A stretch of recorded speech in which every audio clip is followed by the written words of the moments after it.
इस वक्त दिल्ली के विधानसभा चुनाव के अलावा उत्तर प्रदेश की मिल्कीपुर सीट पर भी उपचुनाव हो रहा है और उपचुनाव ऐसा कि जिस पर सारे देश की और तमाम पॉलिटिकल पार्टियों की नजर टिकी हुई है, क्योंकि यही मिल्कीपुर का वो उपचुनाव है जिसके बाद सीधा तय होगा कि आखिर 2027 में कौन मजबूती के साथ उत्तर प्रदेश में आगे बढ़ेगा। क्योंकि कहा जाता है जो उत्तर प्रदेश से निकलता है वही दिल्ली तक पहुंचता है। इन्हीं तमाम चर्चाओं के साथ हमारे साथ गौरव हैं, हमारे साथ पंकज जी हैं। हम चर्चा करेंगे कि आखिर मिल्कीपुर में खासतौर पर मुस्लिम और यादव वोटर्स किस तरफ जा रहे हैं और क्या कुछ अभी तक का अपडेट है। पहले अपडेट ले लेते हैं। गौरव, अभी तक का अपडेट क्या है, पहले आप ये बताइए।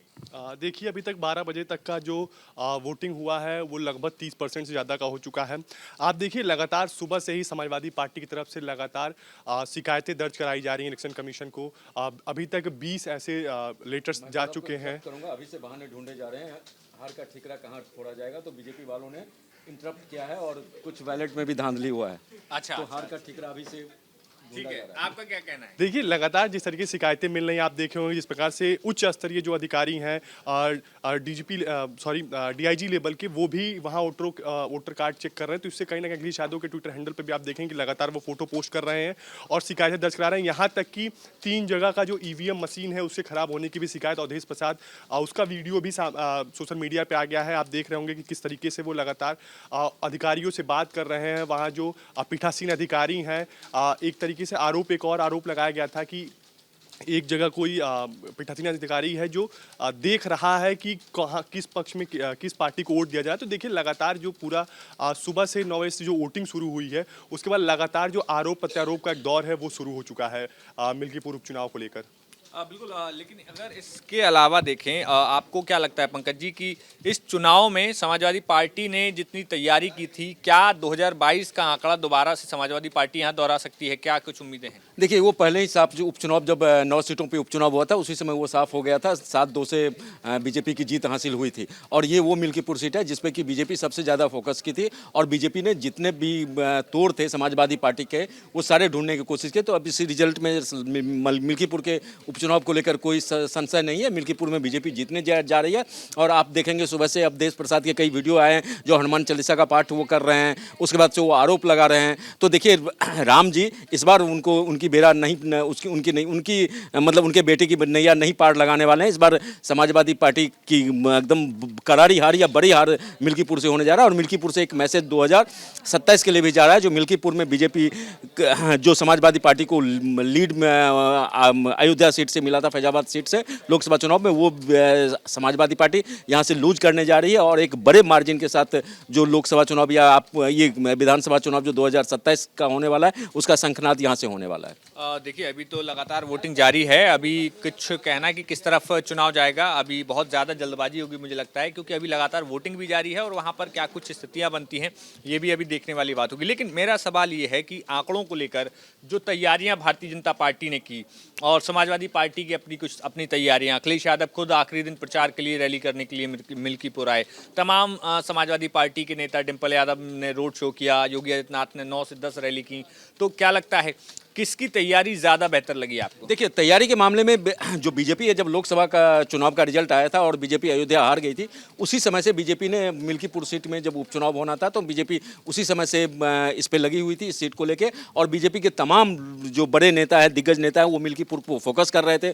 सीएम योगी लगातार वहाँ दौरा कर रहे थे। सीएम योगी लगातार वहाँ के जो मूलभूत सुविधाएं हैं उसको विकसित करने में लगे हुए थे, डेवलप करने में लगे हुए थे, जो भी कमी रह गई थी उसको दूर करने का और अयोध्या को एक वर्ल्ड सिटी का जो बनाने का ये किया जा रहा है। तो वहाँ के जो लोग हैं, वहाँ का जो रुझान है, हाँ ये आपने सही कहा, जो अभी तो वोटिंग चल रहा है लेकिन जो मतदाताओं का हाँ मूड हमने देखा और हमने जो ऑब्जर्व किया उसके हिसाब से, जो हमने रिपोर्ट्स देखी उसके हिसाब से लग रहा है जो यहाँ मिल्कीपुर इस बार बीजेपी के खाते में है। और ये वो मिल्कीपुर है जिसने कि जहाँ जिसको समाजवादी पार्टी का गढ़ माना जाता है, तो इस गढ़ में बीजेपी ने सेंध लगा दिया था। पिछले चुनाव की बात करेंगे जिसमें में अवधेश प्रसाद जीते थे समाजवादी पार्टी के तरफ से, जब वो विधायकी में, तो 13,000 के मार्जिन से वो जीते थे। तो उस 13,000 के मार्जिन को कैसे बीजेपी पार्टी, इसके लिए बीजेपी ने जो जितने भी अपनी तरफ से मुकम्मल काम बीजेपी कर सकते हैं बीजेपी ने किया। आप देखिए, जो ब्राह्मण मतदाताओं जो वहाँ जो मेन लीडिंग रोल में अगर देखिए तो सबसे ज़्यादा पासवान है, तो पासवान समुदाय के लोग हैं, वोटर हैं, तो उसको वो 2 खेमों में बंटता हुआ नजर आ रहा है।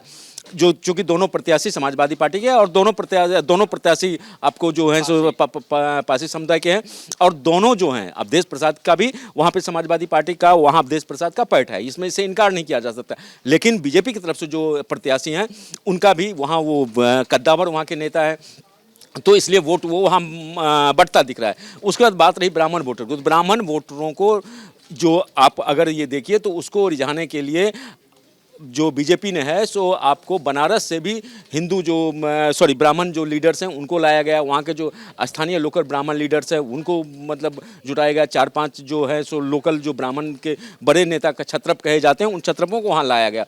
उसके बाद बात रही मुस्लिम समुदाय के वोट का, तो 30 मुस्लिम समुदाय का वोटर और जो क्षत्रिय समुदाय का वोटर, जो ठाकुर समुदाय का वोटर है वो बीजेपी में ठाकुर समुदाय का आपको बीजेपी की तरफ उसका रुझान है, और मुस्लिम जो है सो इनके तरफ रुझान है आपको समाजवादी पार्टी। तो ये दोनों जो वोट बैंक है वो बैलेंस कर रहा है, तो सिर्फ 13,000 का मार्जिन है। और यादव वोट, रही बात यादव वोट की, तो यादव वोट हम मान के चलते हैं जो इनका अखिलेश प्रसाद समाजवादी पार्टी को वो ज़्यादा वोट होगा, लेकिन उस वोट में सेंध लगाने के लिए जो जितने यादव के बड़े छत्रप हैं, यहाँ तक कि आप देखिए जो मुलायम सिंह यादव की जो छोटी बहू है अर्पणा यादव, वो भी चुनाव प्रचार में उतरी। तो ये चुनाव मिल्कीपुर का टफ चुनाव है, ये इससे साफ इनकार नहीं किया जा सकता, क्योंकि पीडीए के फॉर्मूला की तरफ अखिलेश यादव चाहते हैं जो लोकसभा चुनाव में जो उन्होंने उत्तर प्रदेश में करिश्मा कर दें वही करिश्मा वो यहाँ भी करना चाहते हैं।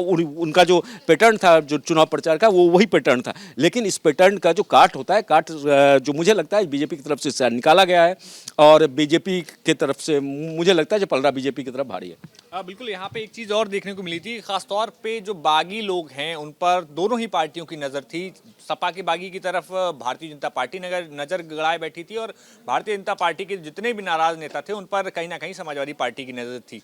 तो ऐसे में गौरव क्या लगता है, चाहे फिर वो इंद्रसेन यादव हों या फिर गोरखनाथ और तमाम ऐसे नेता, क्योंकि 11 से 12 लोग थे जो भारतीय जनता पार्टी का टिकट मांग रहे थे, और जब नामांकन की बारी आई तब एक भी वहां पर मौजूद नहीं था। कहा गया कि बाद में सबको मना लिया गया है, लेकिन फिर भी अगर बागियों ने अपना जो उनका जो कहा जाता है, अगर बागियों ने अपना बागीपन दिखा दिया तो किसी भी पार्टी के लिए कितनी बड़ी मुश्किल हो जाएगी।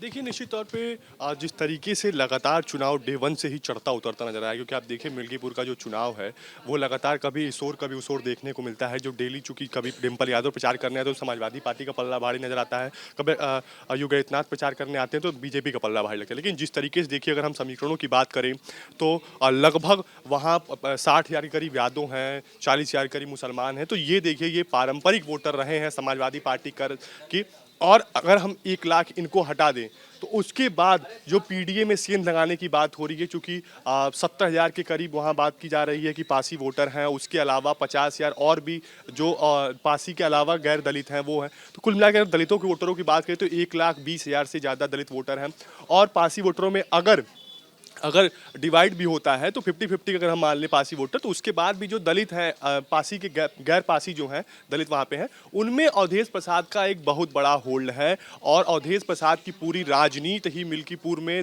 दलितों के इर्द गिर्द ही घूमती। एक अभी हाल में समाजवादी पार्टी ने एक वीडियो ट्वीट किया जिसमें एक व्यक्ति कह रहा है कि उसने 6 वोट डाले हैं। इस पर आपका क्या कहना है, क्योंकि ये समाजवादी पार्टी की तरफ से आरोप लगाया गया और वीडियो पोस्ट किया। देखिए, एक वीडियो और आई है, मैं उस वीडियो पे आ रहा हूँ। देखिए, एक इनायत नगर की वीडियो आई है जिसमें बीजेपी का जो एजेंट है संतोष सिंह नाम का, आप देखे होंगे कि जो समाजवादी पार्टी के प्रत्याशी हैं उनसे उनकी बहस हो जाती है, क्योंकि वो लगातार जिस तरीके से वो वोटर जा रहे हैं उनको प्रभावित करने का प्रयास किया जा रहा है। तो कहीं ना कहीं इस वक्त जो माहौल है मिल्कीपुर में, वो कहीं ना कहीं जो बीजेपी के जो सत्ता पक्ष के लोग हैं वो लगातार चुनाव को प्रभावित करने का प्रयास कर रहे हैं। हालांकि जो पुलिस प्रशासन है वो इसमें मुस्तैद दिखा रही है, लेकिन किस हद तक, क्योंकि लगातार आपने देखा होगा जिस तरीके से समाजवादी पार्टी के चाहे वो ट्विटर अकाउंट हो, चाहे वो अखिलेश यादव का ट्विटर अकाउंट हो, आप देखिए लगातार वहाँ शिकायतों का जो एक पत्र है वो उसका ट्वीट आता दिख रहा है, और लगातार इलेक्शन कमीशन को समाजवादी पार्टी की तरफ से अवगत भी कराया गया। आपको याद होगा कि जब मिल्कीपुर चुनाव का जब तारीखों की घोषणा हुई थी, जब इलेक्शन कमीशन ने तारीखों का ऐलान किया था, तो अखिलेश यादव ने साफ और सीधे तौर पे कहा था कि इस बार हम जिस तरीके से पिछला उपचुनाव हुआ उस तरीके से नहीं लड़ेंगे। जैसी परिस्थिति होगी कार्यकर्ता वैसा बिहेव करेंगे। उसका एक बड़ा बयान था। उसका एक नजरिया, उसका एक उदाहरण भी देखने को मिला कि जब संतोष सिंह वहाँ इनायत नगर जो पोलिंग बूथ था उसको प्रभावित करने का प्रयास कर रहे थे, तो किस प्रकार से अजीत प्रसाद गए और वहाँ एक बहस हुई, उसके बाद से लोग बीच बचाव में आ गए। तो आप देखिए पूरा चुनाव जो है वो कहीं ना कहीं, अब देखिए हम अगर पिछले 3 चुनाव की बात कर लें तो समाजवादी पार्टी वहाँ लीड में रही है। अगर हम 22 की चुनाव की बात कर लें, लोकसभा चुनाव की बात कर लें और एक ये चुनाव, तो 2 चुनाव समाजवादी पार्टी जीत के आई है। और आप एक चीज़ देखिए कि समाजवादी पार्टी का होल्ड इसलिए उस सीट पर है क्योंकि वहाँ की जो चूंकि इस वक्त जो सीट है वो सुरक्षित है। अगर सीट सुरक्षित नहीं होती, सामान्य होती, तो अलग अलग तरीके के नेता आते हैं। अब देखिए ब्राह्मणों की बात हो रही है, पवन पांडे से बड़ा अभी समाजवादी पार्टी में और अयोध्या में ब्राह्मण से बड़ा नेता नहीं है पवन पांडे। और पवन पांडे लगातार आपने देखा होगा कि समाजवादी पार्टी के प्रत्याशी के साथ लगातार टहल रहे हैं, दलितों को साधने की। भारतीय जनता पार्टी ने खब्बू तिवारी का इमेज जानते हैं, बाहुबली टाइप का इमेज है, आपराधिक इतिहास रहा है। तो कुछ ना कुछ देखिए ब्राह्मणों में कुछ एक लाभी ऐसी भी होती है जो इस तरीके के लोगों को पसंद नहीं करती है। और जो पवन पांडे हैं साफ सुथरी छवि के नेता हैं और कई दफा मंत्री रहे हैं, राज्य सरकार में कैबिनेट मंत्री रहे हैं, तो उनकी जो एक इमेज है साफ सुथरी और लगातार वो अजीत प्रसाद को लेकर टहलते नजर आए ब्राह्मण बाहुल इलाकों में। तो कहीं ना कहीं पवन पांडे का जो होल्ड है एक तरीके से ब्राह्मण वोटरों में वो समाजवादी पार्टी के पक्ष में जाता नजर आ रहा है।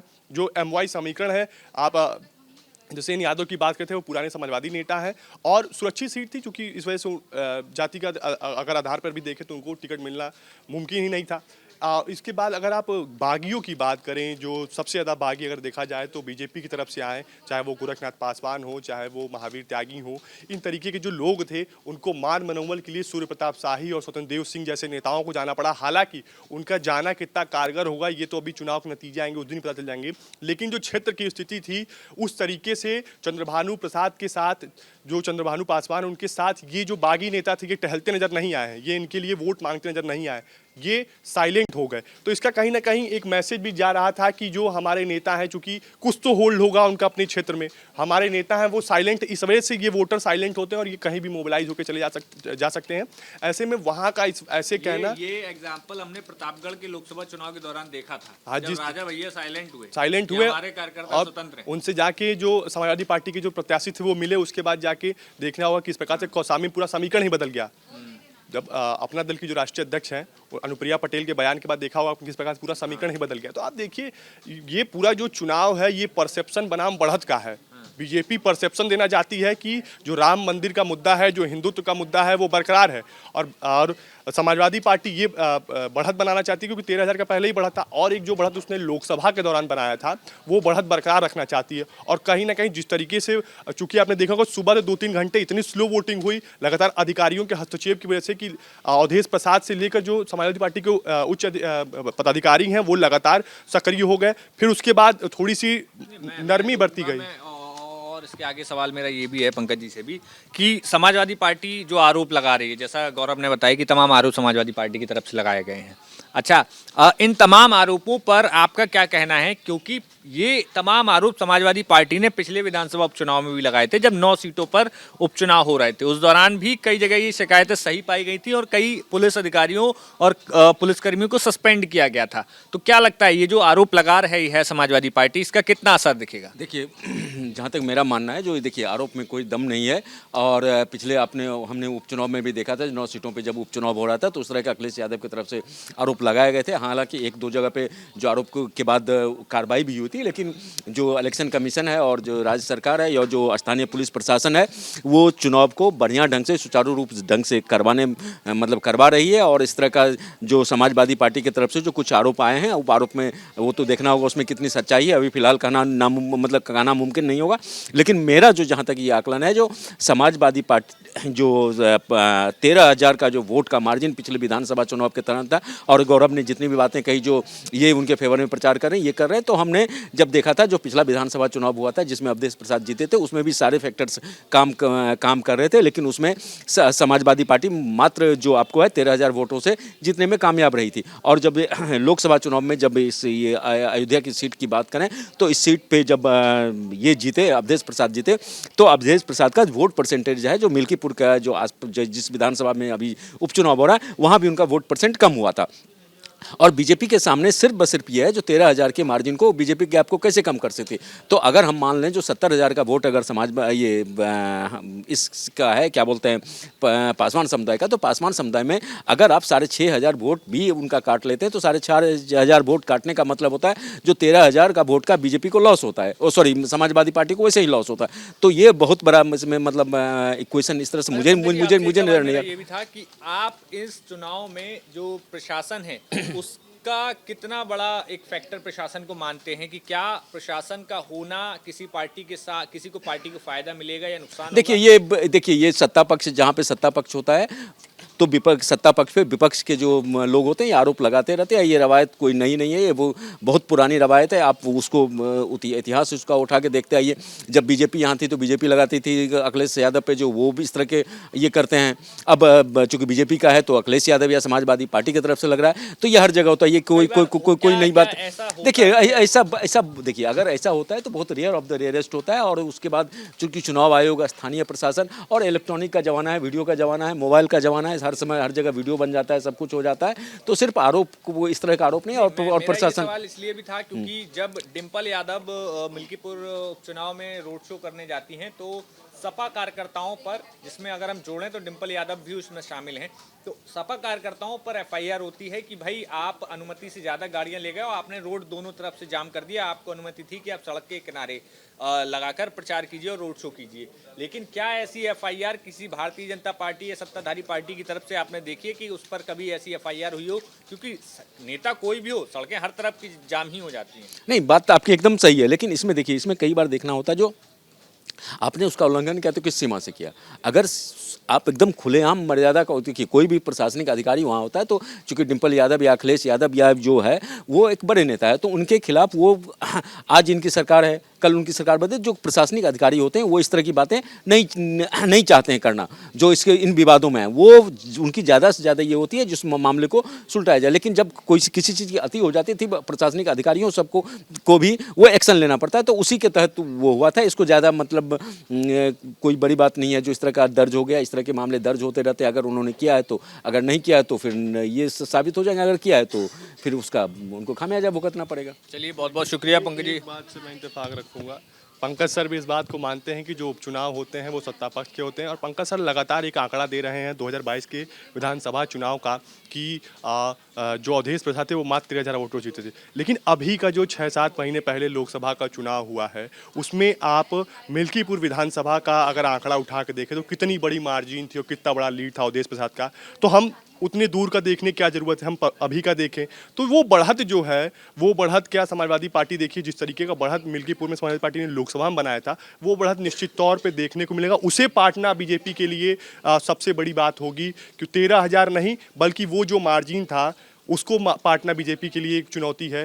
वो 13,000 तो दूर की बात हो गई है। चलिए, बहुत बहुत शुक्रिया गौरव, बहुत बहुत शुक्रिया पंकज जी। तमाम अभी वोटिंग लगातार मिल्कीपुर में जारी है और क्या कुछ आंकड़े आएंगे, क्या कुछ वोट परसेंटेज होगा, वो शाम को 7 से 8 के बीच में पता लग ही जाएगा। लेकिन मिल्कीपुर का एग्जिट पोल क्या कहेगा वो हम आपको आज शाम को 7 बजे जरूर बताएंगे। तब तक देखते रहिए न्यूज नेशन। शुक्रिया। न्यूज नेशन अब व्हाट्सएप पर खबरों के ताजा अपडेट के लिए न्यूज नेशन के इस QR कोड को स्कैन करें।